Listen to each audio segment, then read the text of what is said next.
Hello, dear learners. Today we are going to start a new series regarding the NCERT of class 7.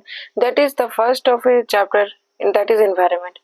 Environment जो chapter है ये बहुत ज़्यादा significant role play करता है students. ये आपके ओवरऑल अंडरस्टैंडिंग को इंक्रीज करेगा और आपका आने वाले चैप्टर्स और आने वाले कंसेप्ट में भी यह बहुत ज़्यादा हेल्पफुल होगा। इन्वायरमेंट जो कि बेसिकली ये इन्वायरमेंट एक अलग ही बुक चैप्टर और सब्जेक्ट का नाम हो जाता है, बट इसका जो ओरिजिन है वो ज्योग्राफी में देखा जा रहा है। इसी कारण से इन्वायरमेंट का चैप्टर जो है वो ज्योग्राफी के पोर्शन में इंक्लूड हुआ है। अदरवाइज इन्वायरमेंट एक अपना ही एक अलग ही सिग्निफिकेंट टॉपिक है। सबसे पहले हम लोग समझते हैं कि इन्वायरमेंट होता क्या है। देखिए, हमारे आसपास के जितनी भी चीजें जो भी आप देख पा रहे हैं, जो भी जिससे भी आप जुड़ पा रहे हैं, वो क्या है? आपका एक इन्वायरमेंट। जैसे कभी आपने सुना होगा कि अगर आपका किसी भी व्यक्ति होता है तो वो बोला जाता है कि मेरा इन्वायरमेंट बहुत अच्छा है, जिस कारण से मैं पढ़ने में बहुत अच्छा बन पाया। मतलब कि क्या है, उसके आसपास की सराउंडिंग कैसी होगी? बहुत अच्छी होगी। वहां पे सभी तरह की सुविधा होगी, जिस कारण से वो क्या कर पाया? एक अच्छा व्यक्ति बन पाया। यहाँ पर उसी तरह एक एनेक्डोट के द्वारा यानी कि कहानी के द्वारा बताया गया है कि किस प्रकार से एनवायरनमेंट का एक रोल होता है। चलिए देखते हैं एक एक करके। After the long vacation when Ravi started going to school again he noticed that the only playground next to his school was dug up.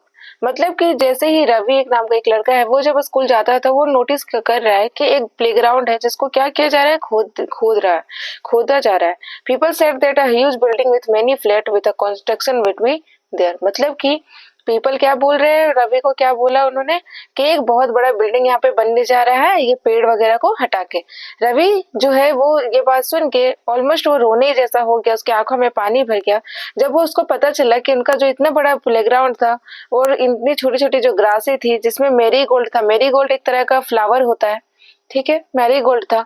वो क्या होने जा रहा है? अब यहाँ से वेनिस आउट होने जा रहा है। बटरफ्लाइज भी यहाँ पे रहती थी, जो इनका घर हुआ करता था ये फॉरेस्ट, वो भी यहाँ से वेनिस आउट यानी हटने जा रहे हैं। He shared his feeling with his classmate. वो क्या, रवि ने क्या किया? अपनी सारी जितनी भी ये सब कहानी भी वो जा करके उसने उसको बताई। In the assembly the principal too sadly observe. यानी वहां पर उसके रवि के स्कूल के प्रिंसिपल भी क्या थे? बहुत ज्यादा दुखी में थे और उन्हें पता चला कि कैसे environment day by day change हो रहा है। यहाँ पर एक सिग्निफिकेंट एस्पेक्ट आप देख सकते हैं कि क्या लिखा है? Our environment is changing. मतलब हमारा इन्वायरमेंट क्या है? कांस्टेंट नहीं है, ये हमेशा चेंज होते रहता है। In the class Ravi asked his teacher. Class में रवि ने अपने टीचर से पूछा कि इन्वायरमेंट क्या होता है। Whatever you see in your surrounding is the environment. मतलब कि जो भी आप अपने आसपास देखते हो वो किसका पार्ट होता है? इन्वायरमेंट का। रवि तभी ये समझ जाता है कि इन्वायरमेंट यानी उसका मतलब सिर्फ पेड़ पौधे नहीं होते। उसका मतलब वो हुआ जो कि उसका स्कूल है, जो कि उसकी बिल्डिंग, जो कि उसके फ्रेंड्स है, जो उनके क्लासमेट है, क्लासरूम है। यानी कि हमारे आसपास सराउंडिंग ये सारी चीजें क्या है? एक एनवायरनमेंट का पार्ट है। जैसे मैं ये बुक पढ़ा रही हूँ तो ये बुक मेरा क्या है? इस एनवायरनमेंट का एक पार्ट है। ये पेन, ये मार्कर क्या है? एक एनवायरनमेंट का पार्ट है स्टूडेंट्स। इसी तरह हम लोग समझ सकते हैं कि हमारे आसपास की सभी चीजें किससे रिलेटेड करती है? एक एनवायरनमेंट से। एनवायरनमेंट जो कि बेस किस पर होता है? पूरे सराउंडिंग पे स्टूडेंट्स। यहाँ पर आप क्या कर सकते हैं? एक एक डायग्राम के थ्रू मैं आपको सारे चैप्टर का एक क्रक्स जो है यानी कि समरी जो है वो मैं लास्ट में आपको प्रोवाइड करवाऊंगी। ओके, चलिए आगे देखते हैं। Yes said the teacher, but wait some objects are created by nature. मतलब कि तभी रवि के टीचर ने क्या कहा कि यस ये बात सही है, लेकिन बहुत सारी चीजें ऐसी होती है जो कि पर्यावरण ने बनाया। पर्यावरण यानी नेचर। यहाँ पे एक वर्ड देख सकते हैं, नेचर। नेचर जो वर्ड है वो अपने आप में ही बहुत ज्यादा सिग्निफिकेंट टॉपिक है, क्योंकि नेचर क्या है? हमारे आसपास की प्राकृतिक, हमारे आसपास की ऐसी चीजें जो कि इन्वायरमेंट में बहुत ही ज्यादा मेजर रोल प्ले करती है। मतलब कि इसके ना होने से हमारे लाइफ में भी बहुत ज्यादा बड़ा इम्पैक्ट हो सकता है, बड़ा प्रभाव हो सकता है। For example mountain, river, trees, animals, this all are the part of the nature, means they all are the come under the category of environment. Others are made by the people. मतलब कि कुछ क्या है? Natural है और कुछ क्या है? मेन मेड है। जैसे कि रोड हो गया, कार हो गए, क्लोथ्स यानी कपड़े हो गए, बुक्स यानी किताबें हो गई, ये सारे क्या है? ये मेन मेड इन्वायरमेंट का पार्ट है। ठीक है ना। Work in pair make a list, ये आपके क्लासरूम में एक वर्क दिया गया है, वो आप चाहे तो आप कर सकते हैं। Ravi, Premji, Jessie, Mustafa, Asha, we all are excited of making the list. Where why is our environment changing, मतलब तभी उन ग्रुप में से, जैसे ये सभी फ्रेंड्स का ग्रुप है, ये सभी फ्रेंड्स के ग्रुप में से एक बच्चे ने डिसाइड किया कि कैसे हमारा एनवायरनमेंट चेंज हो रहा है उसके बारे में जानेंगे। It's all because of our needs, मतलब उसमें से एक इकबाल नाम का लड़का क्या कहता है, ये सब सारा किसके कारण है, हमारी जरूरतों के कारण, यानी नीड्स का यानी मतलब क्या हुआ, जरूरत। हमारी जरूरत जैसे जैसे आगे बढ़ेगी स्टूडेंट्स, वैसे ही क्या होगा, एनवायरनमेंट में उसका बड़ा इम्पैक्ट पड़ेगा। जैसे कि अगर आपकी जरूरत हुई कि मुझे यहाँ पे बिल्डिंग बनाना, क्योंकि वहाँ पे पॉपुलेशन क्या हो गया, इंक्रीज हो रहा है। एग्जाम्पल के लिए अगर यहाँ पर देखें तो किसी भी एरिया का अगर पॉपुलेशन यहाँ पर इंक्रीज हो रहा है, यहाँ पर पेड़ पौधे, यहाँ पे पेड़ पौधे ऑलरेडी एग्जिस्टिंग पहले से, बट यहाँ पर पॉपुलेशन इंक्रीज होने से क्या होगा, इनको काटना पड़ जाएगा, है ना। इनको काटिएगा आप, और इनको काटिएगा तो क्या होगा, क्या होगा, इन्वायरमेंट खराब होगा। क्या होगा, इन्वायरमेंट क्या हो जाएगा, खराब हो जाएगा, बैड इन्वायरमेंट, बैडली इम्पैक्टेड। अब बताइए इस पेड़ से क्या हमें मिल रहा है, ऑक्सीजन। ये ऑक्सीजन ना मिलने के कारण हमें क्या होगा, ब्रीथिंग में प्रॉब्लम होगा, है ना, सांस में प्रॉब्लम होगा, कई तरह की बीमारियां आ जाएगी, यानी कि हेल्थ इशू होगा। ये सभी किसका कारण हो रहा है, इस इन्वायरमेंट को पॉल्यूट करने के कारण, या फिर इस इन्वायरमेंट में जितना भी प्रेजेंट नेचुरल चीज है वो सबको खत्म करने के कारण। तो वही चीज यहाँ पे कह रहा है कि it is all about our needs, यानी ये सब हमारे किसके कारण है, हमारी जरूरतों के कारण। एक बहुत ही ब्यूटीफुल सा नोट दिया हुआ students, you have to take concentrate over this. The environment is our basic life support system, मतलब इन्वायरमेंट क्या होता है, हमारा एक सपोर्ट सिस्टम है। It provide the air we breathe, the water we drink, means the air we breathe, the water we drink as a hydrating agent is work under the category of the environment. This all comes from the environment and we all are the aspect of environment. Students, how do human being modify this natural environment? The car fume pollute the air, मतलब कि कैसे human being क्या कर रहे हैं जिससे environment खराब हो रहा है। जो कार फ्यूम है, यानी कि जो कार से धुआं निकल रहा है, वो क्या कर रहे हैं, एयर को गंदा कर रहे हैं। वाटर जो हम लोग कलेक्ट करते हैं पोर्ट में, वो भी क्या हो रहा है, ये इससे पता चलता है कि ह्यूमन उसका क्या कर रहे हैं, अपने लिए यूज कर रहे हैं। जैसे अगर आपने पानी को एक गमले में या फिर एक क्या बोलते हैं पैनल में, यूटेंसिल में जमा करके रख लिया, तो फिर वो क्या हुआ, आप उस नेचुरल चीज का अपने लिए, अपनी जरूरत के लिए क्या किए, यूज किए। इसी कारण से यहाँ पर क्या लिखा हुआ है कि आपका मॉडिफाई करे किसको, एनवायरनमेंट को। इसी प्रकार से बहुत सारे एग्जांपल आपको बताया गया है। लास्ट में देखिएगा कि human being make care mills factories and manufacture container, this how human being modify natural environment. मतलब कि ह्यूमन बीइंग को क्या क्या जरूरत है, कार की जरूरत है, फैक्ट्रीज की जरूरत है यानी उद्योग की जरूरत है, मैन्युफैक्चर यानी जहाँ पर सामान बनते हैं वहां के उस जगह की जरूरत है, कंटेनर यानी सामान रखने वाले जगह की जरूरत है, सामान रखने वाले चीजों की जरूरत है। तो ये सब चीजें क्या हो रही है, ह्यूमन बीइंग की नीड को बढ़ा रही है। इससे क्या होगा, एनवायरनमेंट, नेचुरल एनवायरनमेंट मॉडिफाई होगा। यहाँ पे देखिए बहुत ज्यादा इंपॉर्टेंट ब्यूटीफुल एग्जांपल दिया हुआ है कि एनवायरनमेंट का कौन कौन सा कंपोनेंट होता है। पहला जैसे कि अभी मैंने आपको बताया कि नेचुरल होता है। नेचुरल में क्या क्या आएगा, एयर यानी हवा आएगी, लैंड यानी जमीन आएगी, और भूमि आएगी, लिविंग बीइंग यानी हम लोग सभी आ जाएंगे, वाटर यानी कि जो भी पानी वाली सतह है वो आएगा। ये नेचुरल का पार्ट होगा स्टूडेंट, ये नेचुरल का ये तीनों पार्ट है, ठीक है। अगर कंपोनेंट इन्वायरमेंट के पर्सपेक्टिव में ह्यूमन मेड देखेंगे कि ह्यूमन मेड ने कैसे निप किया है, तो देखिए बिल्डिंग आप देख सकते हैं यानी इमारतें, पार्क यानी कि जहाँ पर आप खेलते कूदते उस जगह, ब्रिजेस यानी जहाँ पर पानी के ऊपर से जो भी ब्रिज बनाई जाती है एक जगह जाना, इधर से उधर आने के लिए, रोड्स यानी जो हम लोग यूज करते डे टू डे लाइफ को, डेली लाइफ में अपने और मूवमेंट को बढ़ाने के लिए, इंडस्ट्रीज यानी उद्योग के बारे में जहाँ पर क्या होती है मशीन के यूज करके और भी ज्यादा अच्छी चीजें बनती है, और मॉन्यूमेंट्स, ये सब सभी पार्ट किसका है, कंपोनेंट ऑफ एनवायरनमेंट का। और ultimately we are the human being is also part of the environment. मतलब कि हम अकेले इंडिविजुअल यानी अकेला, फैमिली यानी हमारा पूरा परिवार, कम्युनिटी यानी पूरा एक गांव या फिर पूरे एक क्षेत्र, रिलीजन यानी सारे धर्म, एजुकेशन यानी हमारी सबकी विद्या यानी हम लोग एक जो विद्यार्थी है वो सब जन, और सारे स्टूडेंट, सारे टीचर्स, इकोनॉमिक, ये मतलब ये सारा चीज क्या है, ह्यूमन इन्वायरमेंट का पार्ट है students. Next term is I will going to share with you the biotic resource and the abiotic resource. The biotic resource means the resource who have the living thing, मतलब जो भी ऐसा organism जिसमें जान मौजूद है, जो जीते हैं, ठीक है, वो क्या है, बायोटिक इन्वायरमेंट का पार्ट है. अबायोटिक जिसमें जान नहीं होती, बायोटिक जिसमें जान होती है, अबायोटिक में जान नहीं होती. जैसे बायोटिक में क्या है, प्लांट है, एनिमल है, प्लांट और एनिमल में जान होगा, बट अबायोटिक जैसे कि लैंड होगा, जैसे कि सैंड ले लिए, या फिर माउंटेन हो गया, वाटर हो गया, ये सब में क्या है, जान नहीं होती, और ये अबायोटिक एनवायरनमेंट का पार्ट है. I hope you able to understand this whole concept. Now we are going to see the next topic, that is the natural environment, यानी कि प्राकृतिक environment में क्या क्या आता है. सबसे पहले जैसे कि अभी मैंने आपको डायग्राम के थ्रू दिखाई कि लैंड है, वाटर है, एयर, प्लांट, एनिमल, ये सब सारा क्या बन जाता है, एक नेचुरल एनवायरनमेंट का पार्ट बनेगा.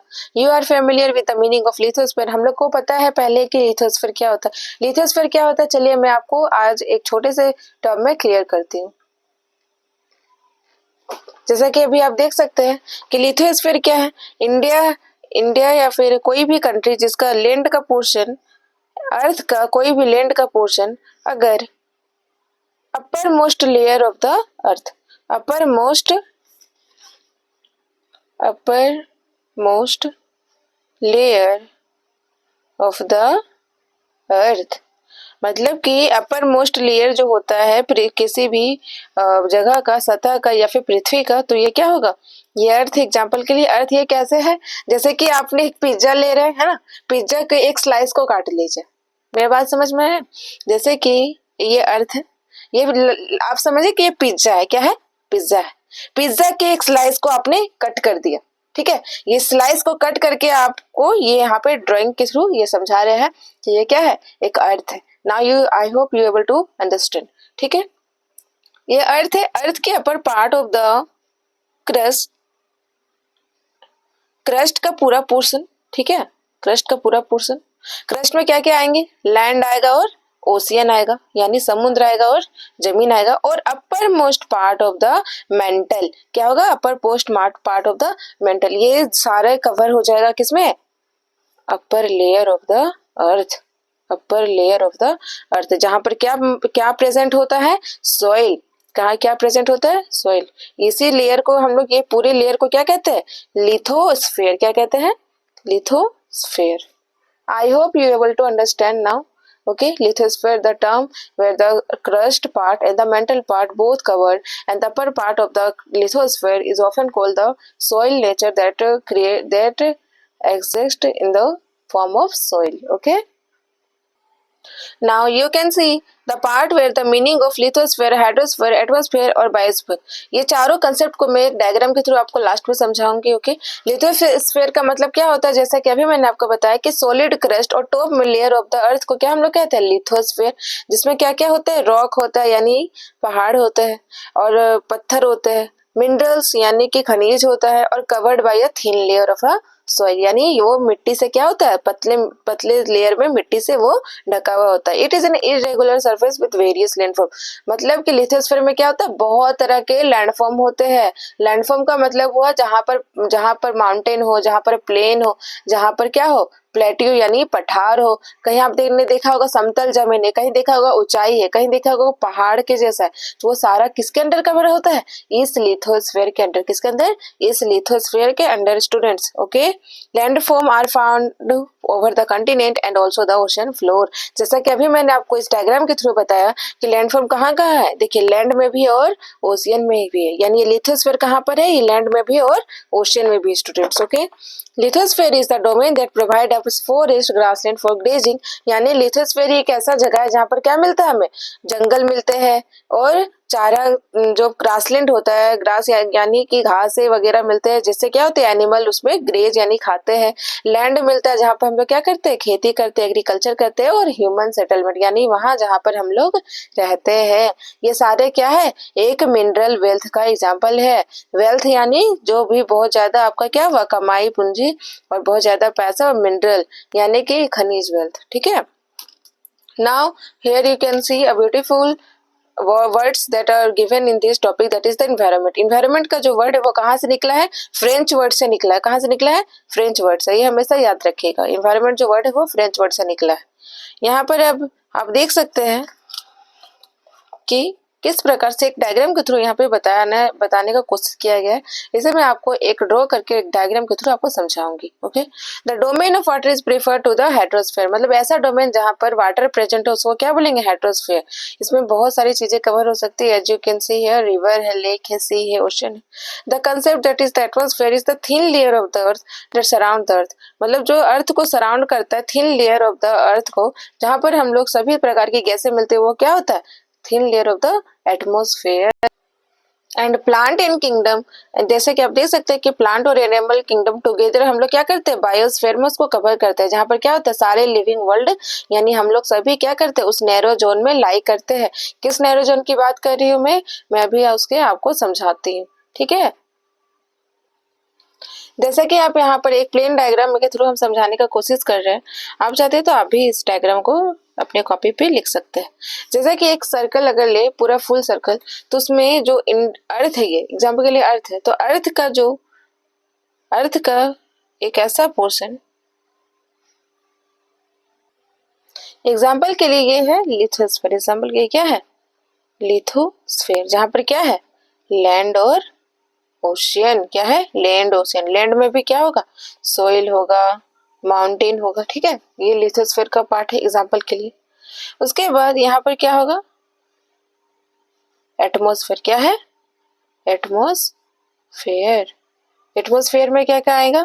आपका ऑक्सीजन आएगा, हाइड्रोजन आ जाएगा, नाइट्रोजन आ जाएगा और बहुत सारी गैसें आ जाएंगे. गैसेस का ये ग्रुप होता है. ठीक है. नेक्स्ट में क्या है? नेक्स्ट में है आपका हाइड्रोस्फेयर. क्या है? हाइड्रोस्फेयर. हाइड्रोस्फेयर में क्या आएगा? वाटर आएगा, है ना. रिवर्स, कैनाल्स सभी मिलके आ जाएंगे. ये तीनों डायग्राम आप समझ गए. अब मैं बताने जा रही हूँ कि the most important sphere in our surrounding और इन आवर इन्वायरमेंट, जहां पर हम लोग रहते हैं. ये कौन सा है एरिया? ये एरिया है ये वाला. कौन सा एरिया है? ये येलो इस एरिया, जो मैं येलो कर रही हूँ ना, ये येलो इस एरिया क्या है? यहाँ पर जहाँ पर हम लोग सभी रहते हैं. ठीक है. ये येलो इस एरिया क्या होगा? Habitat area. क्या है? Habitat area. इसे आप समझ सकते हैं एज अ हैबिटेट एरिया, जहाँ पर क्या होता है? बायोस्फीयर. क्या होता है? बायोस्फीयर. ओके. बायोस्फीयर आप समझ गए होंगे, जहाँ पर हम लोग रहते हैं. अब आप ही सोचिए कि क्या सिर्फ लिथोस्फीयर में आपको दे दूं, क्या मैं सिर्फ आपको लैंड दे दूं और ना हाइड्रोस्फीयर दूं ना एटमॉस्फेयर, तो क्या आप जी पाइएगा? क्या आप जी पाएंगे? क्या नहीं. अगर मैं आपको सिर्फ लैंड दे दूं तो क्या आप कभी जी पाइएगा? कभी नहीं जी पाइएगा. क्योंकि अगर जमीन रहे और वायु ही ना रहे, यानी एटमॉस्फेयर ही ना रहे और पानी ही ना रहे, तो वहां जीने का मतलब ही क्या? जीना, है ना. यानी कि वही बात हो जाता है कि चांद में रहना, है ना. चांद में क्या है? जमीन है बट ना वायु है जिससे हम लोग अडॉप्ट कर सके, और न पानी है. अभी पानी की खोज चल ही रही है. और नेक्स्ट एग्जांपल हम लोग देखते हैं कि हाइड्रोस्फीयर. अगर मैं सिर्फ आपको पानी दे दूं, ठीक है, सिर्फ पानी दे दूं, तो क्या आप जी पाइएगा? क्या नहीं जी पाइएगा. क्यों? एग्जांपल के लिए देखिए, अगर मैंने आपको क्या किया, एक एग्जांपल के लिए अगर किसी को एक ओशन में रख दे, अब सिर्फ पानी, वहां पर सिर्फ पानी ही पानी नजर आए, सिर्फ पानी ही पानी, सिर्फ पानी ही पानी, ना लैंड नजर आ रहा है ना एयर का. एयर अगर deep down of the ocean चले गए आप, मतलब अंदर चले गए, तो ना आपको एयर मिलेगा और ना लैंड मिल रहा है, तो आप क्या जी पाइएगा? क्या नहीं जी पाइएगा. क्योंकि वहां पे सांस की कमी है. जमीन तो एक हद तक आपको एक पॉइंट पे मिल ही जाएगा, लेकिन वहां पे सांस मिलना अधिक मुश्किल हो जाएगा स्टूडेंट. अब एग्जाम्पल के लिए मैं आपको सिर्फ एयर दे दूं, अब मैं आपको हवा में छोड़ दूं एग्जाम्पल के लिए, ना जमीन मिला है ना पानी मिला, तो आप जी पाइएगा? क्या नहीं जी पाइएगा. ठीक है. इसी कारण से हम लोग को एक क्या पढ़ना पड़ता है? एक सिंक्रोनाइज पॉइंट, एक मिला हुआ पॉइंट, जहां पर क्या होता है? हम लोग रहते हैं. That is biosphere. That is biosphere. I hope you understand. I hope you cleared the topic very well. Now, if you have any query, then let me know in the comment section. Otherwise, we will get you the next part of this chapter. Okay? Then, please आप लोग चाहे तो इसको subscribe like भी कर सकते हैं और शेयर भी कर सकते हैं दोस्तों के साथ, ताकि ये सारी जितनी भी चीज़ें ये हर चीज़ जगह में इसे सभी लोगों को पहुंच सके जो भी इसका नीड्स है। Thank you for follow my such content.